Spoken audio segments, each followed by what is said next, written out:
Welcome to Israel Explained, where we help you understand Israel, Israel's neighbors, and provide you with context to understand the Middle East. My name's Avery Chenault, and I'm joined by Passage's resident scholar, Josiah Miki. After Hamas's October 7th, 2023 attack, many terrorist organizations around the Middle East came to Hamas's defense. One of these terrorist organizations was the Houthis, located in Yemen. In the spring of 2025, the U.S. started an intensive bombing campaign against the Houthis, and the Houthis have gained much international attention as they continue to fire missiles at Israel and cause intense disruption in the Dead Sea. Today, we're discussing who the Houthis actually are, what role do they play in Yemen, and how do they impact Israel.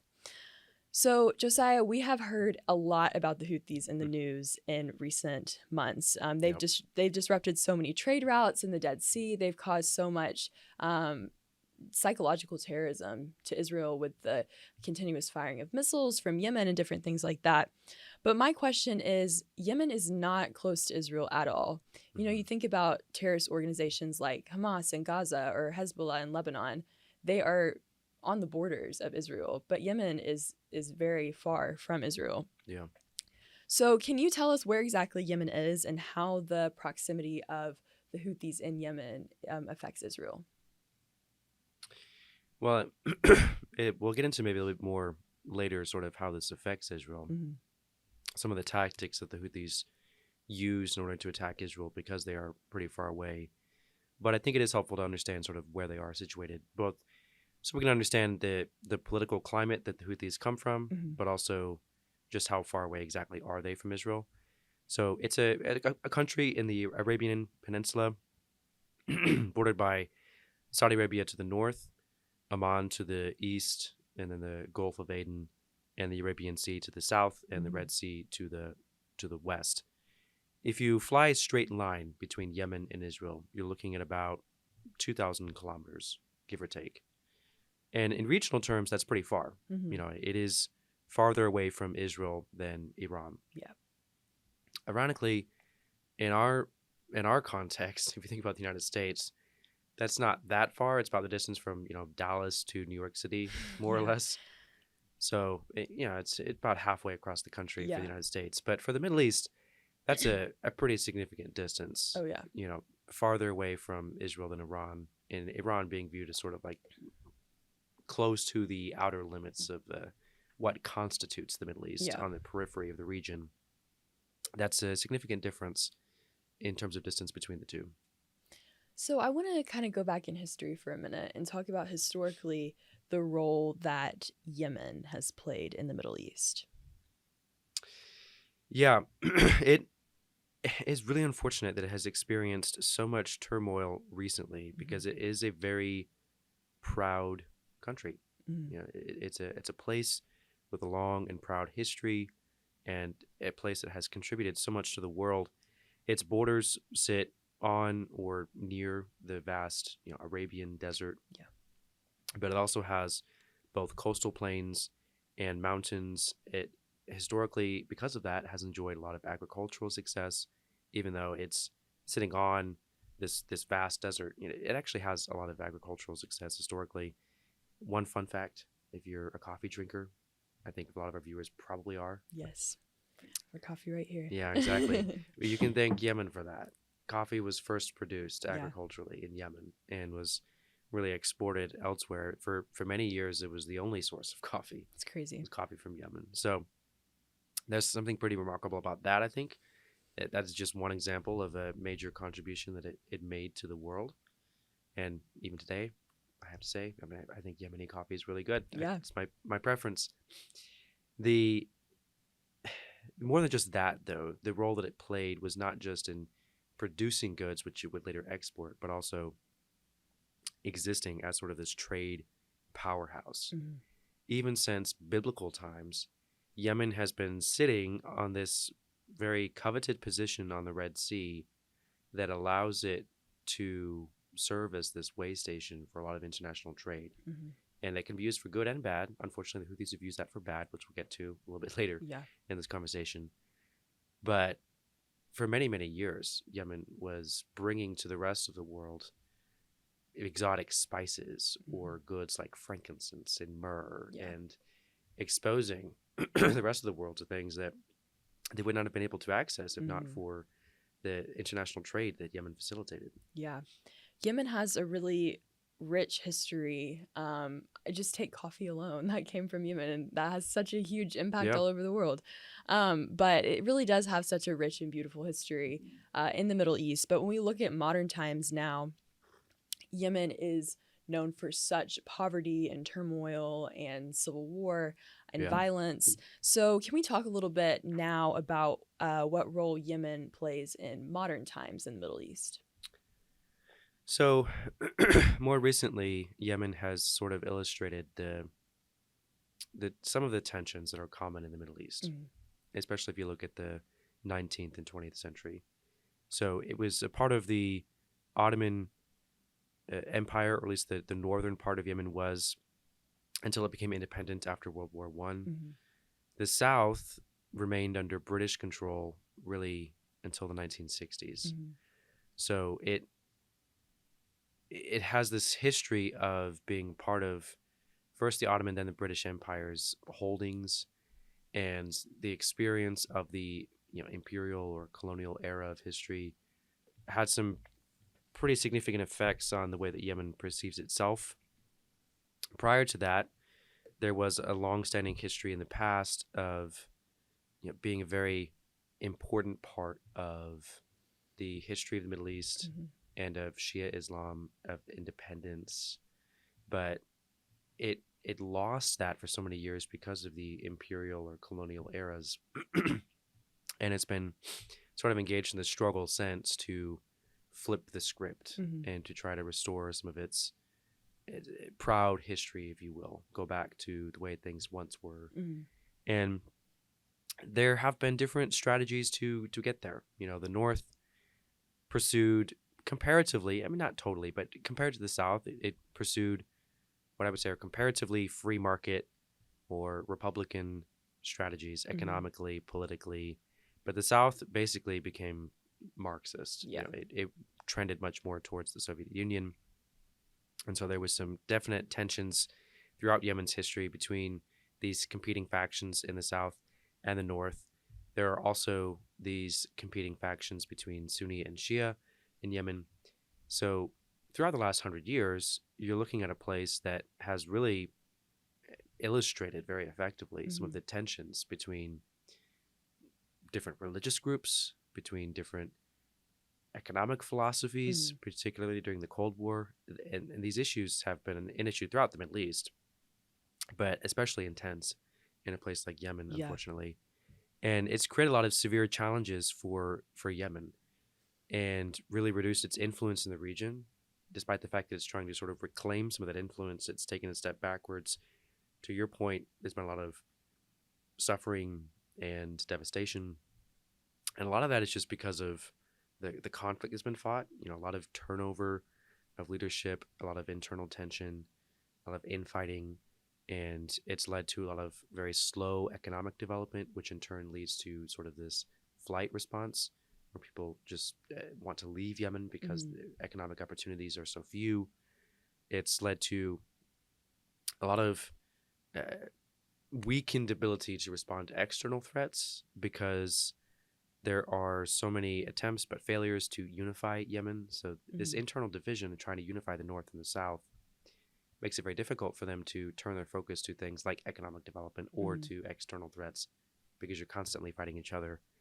And the clear pattern of civil conflict between different regimes and rebel groups, it's really too much to go into detail in this video, but it really has created this sort of cycle of conflict that's very difficult to break out of. And it's what's held Yemen back, unfortunately, and created some of those conditions that you referenced. Yeah. So in more recent months, particularly since October 7th, the Hamas attack, whenever we're hearing about Yemen in the news, it's very often discussing the Houthi presence in Yemen. Yeah. So can you tell us a little bit about how the Houthi terrorist organization was created, and how did they come to have so much power? So, like most, I would say, terror organizations, and it is a terror organization, which we'll explain in a minute. It started out in what seemed to be a relatively innocuous fashion. It was originally a youth movement founded in the 1990s, and the original purpose had to do with sort of protecting a specific brand of Shia Islam from both Saudi influence, Saudi being a major country to their north, much larger country, very predominantly Sunni. So trying to protect from the Sunni Saudi influence and then also the Western influence of places like Britain or the United States. And there's always been this concern about government corruption as well, which makes sense. It's one of the reasons why economically Yemen had struggled so much to develop because of the corruption. And when it was initially founded, I don't think it was immediately clear that it would become this famous international terrorist organization. Yeah. But it did eventually become one, because by the 2000s, it had become really this major player challenging the government in Yemen. But not just the government in Yemen, also different Sunni groups like Al-Qaeda. So it developed fairly quickly. In the 90s, it's a youth movement. By the 2000s, all of a sudden, it's a militant movement. Yeah. So very quickly, this capacity for violence developed. And with Iran's help, they managed to put some increasing pressure on Yemen's government until the Arab Spring, which was the early 2010s, led to the collapse of the regime in Yemen. So in 2014, the Houthis took over the capital city of Yemen. And today, it's been, at the time of recording, over a decade. They control about a third of Yemen's territory and about 2/3 of the population. So it's still not a unified Yemen that they control the entirety of. But they have managed to significantly weaken the government of Yemen's control and basically set up a competitor state. They're a challenger to the state, or a second state in waiting, if you will, in Yemen, which makes Yemen itself basically a failed state, in which you have two groups competing to create a state of Yemen again, but unable to dominate the other thoroughly. Yeah. So it's a very interesting story, I think, of a youth movement becoming militant in order to achieve their ideals, and then all of a sudden finding itself in power, and then having to, like a lot of other organizations, Hamas is another example of this, Hezbollah an example of this, having to figure out, after you achieve some measure of power, okay, now how do you keep it? Yeah. And how do you govern once you've reached this level of power? It's not an easy puzzle to solve. But that's kind of where the Houthis are right now, just trying to figure that out. Yeah, it's really interesting what you were saying of how quickly the Houthis developed into a terrorist organization. Like that really, it was really very fast. Yeah. And whenever we're talking about terrorist organizations, there's something that all terrorist organizations have in common, which is causing terror, which is why they're a terrorist organization. But when you really start to study these organizations and learn kind of what they believe, some of them have very specific goals or beliefs. So I want to talk a little bit now about the belief of the Houthis. So what does this terrorist organization believe? Yeah, it's a good question. I mean, some people, I think it's important to note, they would prefer to view the Houthis exclusively as rebels, and not as a terrorist organization. Yes.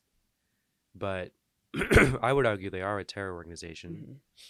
And in order to understand why, you have to look both at what they believe, what they're trying to achieve, and what they do, or the tactics they use. So we'll start with the beliefs and maybe work our way towards some of the tactics. But in terms of what the organization believes, it's a Shia Islamist group. So it is not a Sunni group, but it is an Islamist group, subset of Islam, and it is an extremist organization. Their brand of Shia Islam is separate from the majority of Shia Muslims, including especially in Iran and Iraq, which are sort of like the major hub of Shia Islam in the Middle East. And most Shia Muslims belong to a group called the Twelver sect, meaning that they believe that the 12th Imam will return before the end of the world and restore justice. It's going to bring about the end times and that sort of thing. The Houthis belong to a very small subset of Shia Islam that is known as Zaydi Shiism, which believes that a new imam might emerge for the same purpose, but is not necessarily the 12th imam. So there's this similarity between them and other Shia Muslims in the sense that they do expect there to be this sort of end times brought in by an imam. Yeah. The difference really comes down to which imam is it and that sort of thing. And there's a few other nuances, but that's really one of the key distinctions between the two. One thing that is important to note is that there is a very long history of political activism and even rebellion within Zaydi Shiism. It was the first sect within the broader sect of Shia Islam to achieve political independence as early as the 8th century. So by the 10th century, it had significant influence in Yemen, and it really continues to inform both Yemen society at large. Not everyone in Yemen is a Zaydi Shia Muslim, obviously, but it has a significant influence over the history and the culture of Yemen. And in particular, it continues to influence the Houthi organization. This is sort of their ideological background. And it is also important to note that despite the differences between Zaydi Shiism and Twelver Shiism, that most Yemeni Shiites are going to find themselves aligned with the Shiite ideology of Iran. Yeah. So they're going to share a commitment to theocracy generally, and especially a form of government that relies on sort of a supreme leader with a divine right to rule and the support of the clerical leaders, essentially, the jurists. There's very little tolerance for any opposition to this brand of Islamist rule. So there's a commitment as a result to the Islamic Revolution of Iran, which is not meant to be contained inside Iran, but to be exported to the rest of the Middle East and eventually the world, and universal jihad, not just control of Yemen. And this is where the difference between a rebel group and a terror group starts to become a little bit more clear, is when you understand that, yes, there is a distinction between a Shia Muslim in Yemen and the Shia Muslim in Iran, but what they share is this universal vision that Shia Islam will eventually rule the entire world and expand beyond the borders of their country. And that is your first clue that we're talking about something other than just a rebel group trying to control a specific country. For sure.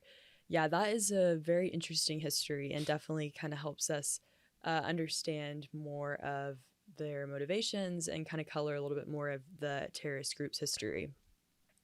So now that we know a little bit about the beliefs of the Houthis, I want to talk a little bit now about what the goals of the Houthis are. So we've seen since the Hamas attack on October 7th, 2023, just a big increase in missiles that have been shot at Israel and a lot more support for the Palestinian cause and different things like that. So I would love to learn more about what the goals are of the Houthis and why are they doing what they're doing? Yeah, it's a good question. So, like I just said, it extends far beyond just controlling Yemen. Yeah. They have very grand visions of the future and their role in the future. They are trying to do a few things. One, protect the Islamic Revolution of Iran, which started in 1979, from different Sunni threats. So that makes them natural enemies with countries like Saudi Arabia, which are obviously Sunni and opposed to this Shia revolution and that sort of thing. It is important to them that they are prepared for and are also preparing everyone else for the end times. Yeah. That's really a big part of this particular brand of Shia Islam, is that when the imam comes back and or some new imam emerges, whichever one it is, and brings about the end times, people need to be ready for it. But it is also possible to hasten the day, so to speak, by engaging in this revolution and jihad. So they wish to build upon different revolutions to prepare the way for this person to come. This person, there is a figure referred to as the Mahdi, also, who will come and is supposed to conquer Jerusalem and Constantinople and Rome and establish a caliphate, and that's supposed to sort of usher in the end times. This this all requires, universal jihad of some kind. If you're going to conquer Jerusalem, Constantinople, and Rome, what that means is that you're conquering Israel. Mm. You're conquering the major bastions of the West, like Constantinople and Rome. I mean, this is what is this? This is Christendom. This is Europe, is what they're referring to. So the idea being that you have to sort of conquer all these things, and then the end times can be ushered in. There's also, I think, a goal of furthering this anti-imperialist ideology. So you've got this interesting mix of ideology that's very religious, Mm-hmm. very pious, very jihad focused, but also this very political ideology that's layered on top of the religious ideology. Yeah. And that expresses itself in a variety of anti-West sentiments. So that's in large part due to opposition to Great Britain, but you also have other stereotypical symbols of the West included in sort of their hate list, if you will. Yeah. U.S. and Israel being an example. Mm-hmm. So it's interesting. I think that those have been collected together. I mean, Great Britain makes sense because Great Britain was exercising control over Yemen until the 1960s. You can understand why there's tension there. The U.S. and Israel being included is interesting. At first, it doesn't necessarily make that much sense, but what I think is the reason why you would include those places is because they're associated with this broader need to conquer the symbols of the West and of Christendom in order to bring in the end times. Mm-hmm. The U.S. and Israel both represent a symbol of those forces, if you will, that they're trying to bring down, those ideologies that they're trying to defeat in order to bring in the end times, especially because the Jews control Jerusalem, which is a big deal. And it's really interesting. I just think their slogan encapsulates this all pretty well. Mm-hmm. Sometimes it's hard to understand what the goals of a terror organization are. Sometimes they put it on a bumper sticker and it's super easy. And thankfully they did that for us. Mm-hmm. So I'll just read it to you. And I think it's pretty straightforward, self-explanatory. The goals of the Houthi organization are to proclaim Allah is great, death to the USA, death to Israel, curse the Jews, victory to Islam. Pretty intense. It's pretty intense, yeah, but it's also pretty clear. I Yeah. mean, they're not really hiding what they Exactly. believe or what they're trying to achieve. They're trying to elevate their brand or version of Islam at the expense of the United States, Israel, the Jews, the West more generally, and that's what they want to accomplish. Yeah. Yeah, they really are very clear with what their goals are. It's very anti-Israel, very anti-West, anti-US. And so I think particularly for people in the West or people in America, it's important for us to be educated on those things and to know about the goals of these different kind of terror organizations, because it's important to be educated so that you're not being confused on where they stand and really understanding that they are a terror organization. So I want to talk a little bit now about the tactics of the Houthis. So we've talked about their history, how they came about, the goals of the organization. How is this terror organization executing what they want to do? What are their tactics? So it's interesting. I mean, they've been involved in the civil war in Yemen for many years now, but post October 7, 2023, you did start to see this shift where they were engaging more in conflict directly with Israel. And at first it kind of confused everybody because it started before they even started shooting in Israel. They started producing these music videos where they were marching and showing off different weapons and basically announcing that they were mobilizing for war with Israel. Yeah. And that Israel better get ready because they're about to attack. And at first people kind of made fun of them. They're like, what? Yeah. A music video. Crazy. What are you guys doing making music videos when there's an actual war happening in Gaza right now? But then it quickly became clear that they weren't joking. Yeah. And it might have seemed a little bit silly, but they were serious. It Yeah. was a propaganda tool because they did have plans to actually attack Israel, and they did. They did so in a few different ways. I think it's interesting in terms of before we explain how they're doing so. One of the things that stood out from some of those early videos that was really quite interesting, and later statements that they made, is that the Houthis believe a big war is coming. Mm. They think that the end times is closer than everyone else realizes. And so they invested very heavily on attacking Israel, trying to isolate Israel. In some ways, the tactics seem like more of a nuisance than truly effective, but they think that it is truly effective, that it is possible actually for the anti-Israel axis to win the war against Israel, Mm. and that the end times could actually be right around the corner. Mm. So they've been mobilizing a very large army, first and foremost, not just attacking Israel here and there, which again we'll get to in a moment, but they've been trying to lay the groundwork and convince people through these videos, through their statements, the different propaganda means, and through their recruitment that something big is about to happen. Yeah. And Israel's finally about to lose, and we may be closer than you think to the end times.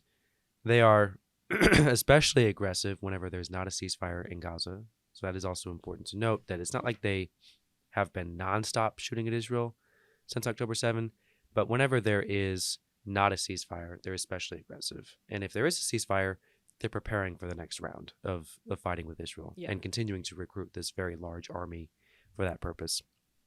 The tactics themselves do vary when they choose to attack Israel, but usually include some combination of the following. So there's things like piracy. This is interesting. People don't necessarily, if you're not familiar with the situation in the Middle East, people might wonder, why is it that the Houthis keep shooting at international ships that are trying to enter the Red Sea or pass off the coast of Yemen or things like that? Why are they kidnapping crews of these different shipping vessels? And what's going on here? And the reality is they're not just doing it for piracy purposes to steal ships or shipments or whatever. It's an attempt to institute a naval blockade of Israel so that nothing can reach Israel through the Red Sea at the port of Eilat. Yeah. Now, obviously, Israel has ports through the Mediterranean Sea on the other side. Excuse me, the other side.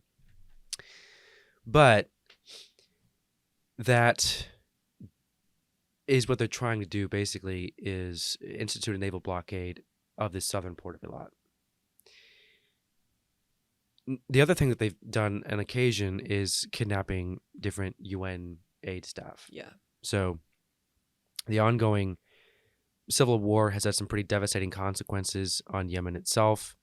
It has experienced a lot of mass famine and disease outbreak.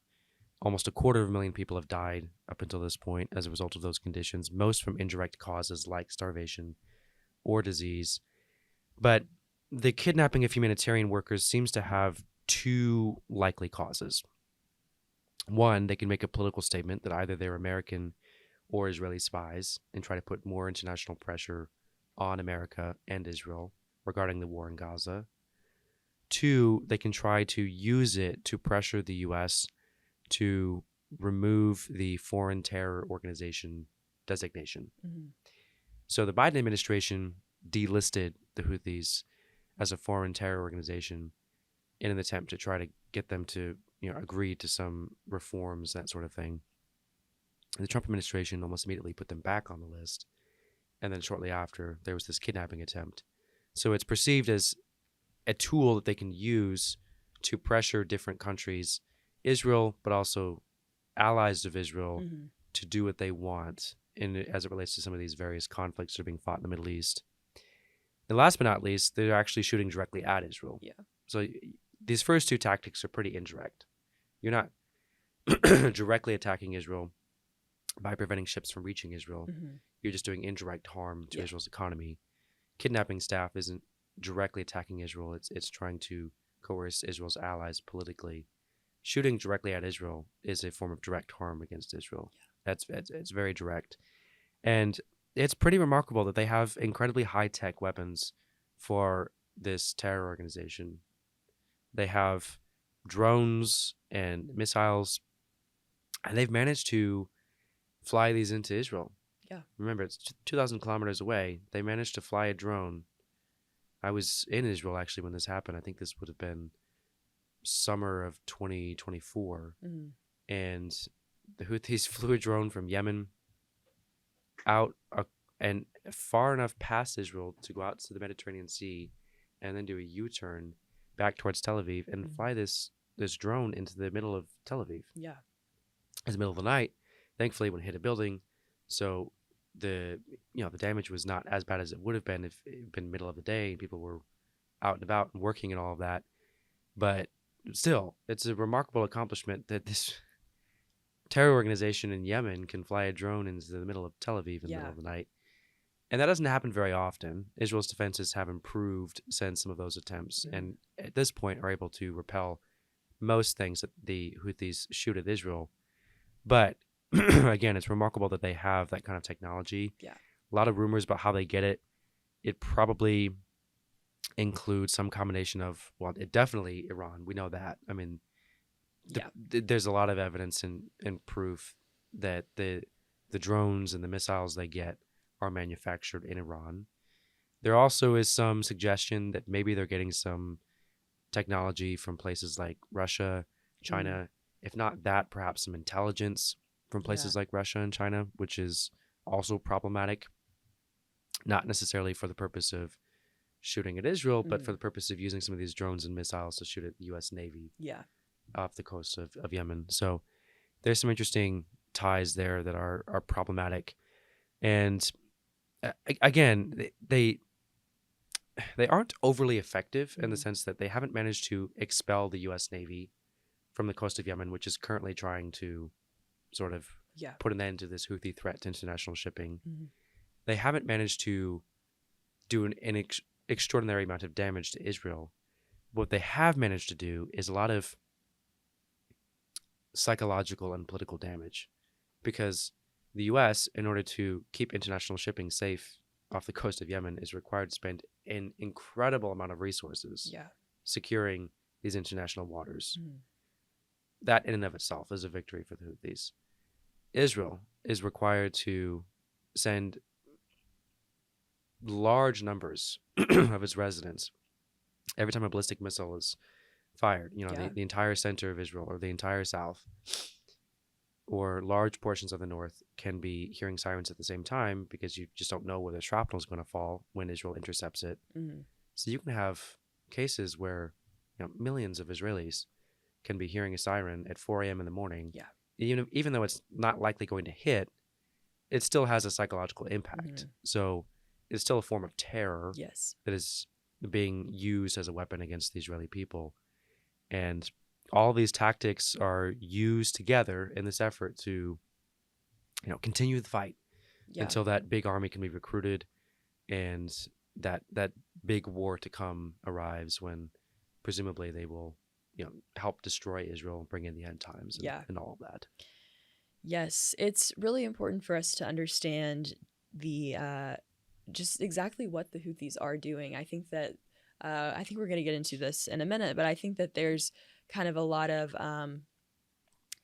just different kinds of perspectives in the media, particularly on social media. People encouraging others to think of the Houthis not as they're not a terrorist organization. Like I've heard that a lot. Like, oh, they're not a terrorist organization. Like they're oppressed. Like and really kind of this pro Houthi like rhetoric that's Yeah. in the media. And also something I just think is so crazy is that it's not just the Houthis, other terrorist organizations as well. They use social media. Like you talked about the music video that they made and how that was kind of a little bit silly. Like, what does this mean? But they use media Yeah. because to recruit It people was a catchy to tune. yeah, like Unfortunately. to advance their mission and to further psychological warfare and all these things. So given that, how should we respond given what's in the media surrounding the Houthis, given the history of the Houthis and the current situation between the Houthis and Israel? How should we respond to this? Well, I think you already identified some important things that we should be thinking about. One, be clear that it is an international terrorist organization and not a rebel group. Mm-hmm. So it's important that we just make a distinction Yeah. in terms of the conversations that we have, in terms of the way that you react to the news or what it's doing, in terms of the policies that you support in regards to U.S. foreign policy towards the Houthis. It's going to be very difficult to make any of the right decisions about any of the above Yeah. if we are not clear about what this is. It's not a rebel organization, although it is rebelling against a regime in Yemen. Mm-hmm. It's much more than that. It is not just that. It is an international terrorist organization. The reason we know that is because it has extreme beliefs. It proudly proclaims an alliance with Iran and its extremist goals. Iran is a state sponsor of terrorism. There's no denying that. It proudly claims, that doesn't even bother hiding it. It boldly and proudly claims that its goal includes the destruction of Israel and America and the reestablishment of a caliphate. Yes. And the end times, an apocalyptic vision. It's upfront about all of this. We don't have to we don't have to play gotcha with them about this. I mean, they're laying it all out there for everyone to see, making it very clear. Mm-hmm. And it's not just what they believe, it's what they're doing. They are firing at Israel and U.S. vessels and personnel. They're firing at and taking hostage international ships, civilian shipping, crews, trade routes, non-military targets. Mm-hmm. I mean, this this really is what basic definition of terrorism is. Yeah. Is attacking non-military targets or civilians for the purpose of not necessarily inflicting significant harm, but causing enough psychological harm that you can advance your political vision or ideals. Yeah. That's what terrorism is. And we need to be very clear that that is what the Houthis are in their very essence.